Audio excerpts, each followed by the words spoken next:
Hey Billy, my name is Neil. I'm with Dorkaholics, where we believe that there is a dork in everyone, and it's our job to bring that dork out into the world. There is. Great to hear from you, Neil.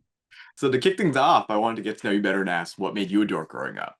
I think probably Game Boys was the first thought, and I know that they were quite, they were in a lot of people had them, but I think I played it an insane amount. And I guess, you get kids now with tablets and stuff like that, that I was just glued to my blue poker, Game Boy, and I had a little Pikachu backpack that I used to take everywhere. The inside it was just all my games, and I had this thing. I don't know whether well, I don't know if you had one, but um, when I went on holiday on vacation, there was these cards that you could get that had like 100 in 1, 100 games in one Game Boy chip, like slate.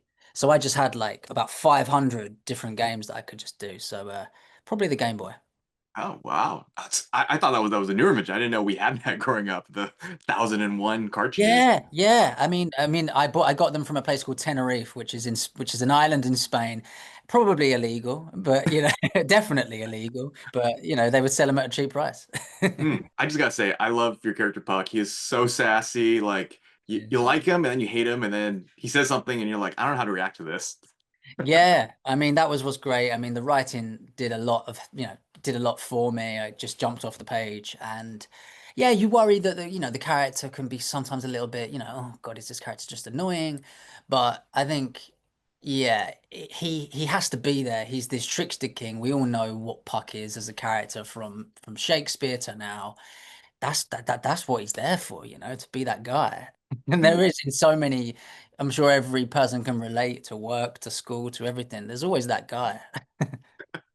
And sometimes we can be that guy. Yeah, exactly. Is there any, I mean, lore is not the right word since there's already pre-existing lore, but is there any additional backstory you may have added to your character in your own mind or you've shared with the cast and crew? Just Uh, anything not on the pages of the script. I think that one of the things when I first read it, it really struck to me the dynamic between the girls and Puck. Although that he's similar age to them, it really reminded me of The Grinch with Cindy Lou.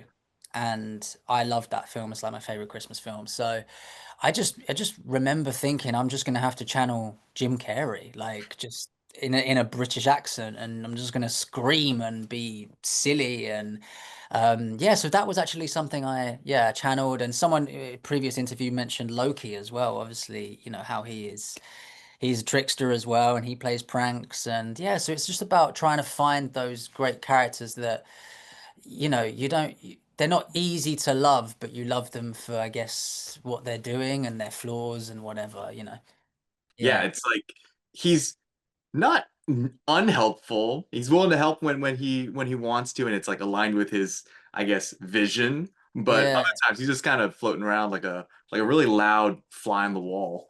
exactly. It's just this sort of siren of just like information, but sometimes helpful, sometimes not. And I think which is interesting because he's like 3,000 years old, but he chooses to be 12. Like it's like he chooses to be that age. So he's obviously, he can shapeshift into many things, but he chooses to be that. And I think that that is, if we could go back, maybe, whatever age we would want to, I think that as adults we have to behave and be, you know, be an adult. But I think that what I enjoyed about that role was actually being able to go back to be a 12-year-old. I think that was to be young again. It was so fun to scream and shout in the booth when I was doing it. It was great. What were your initial thoughts about the Sisters Grimm when you were being invited or considering joining the series, and how have those feelings evolved now that season one is nearing its debut? Yeah.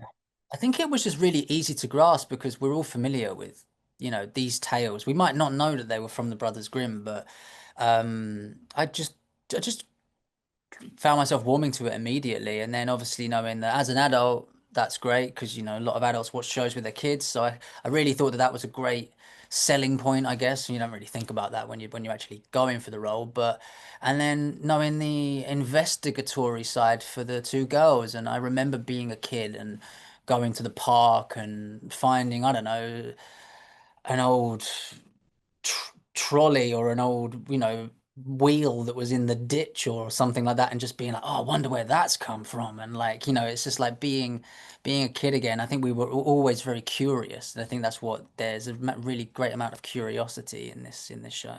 Well, thank you so much for your time today, Billy. It's been a pleasure speaking with you. I really enjoyed my viewing of the Sisters Grimm, and I can't wait to have more people watch it with me. Thanks, Neil.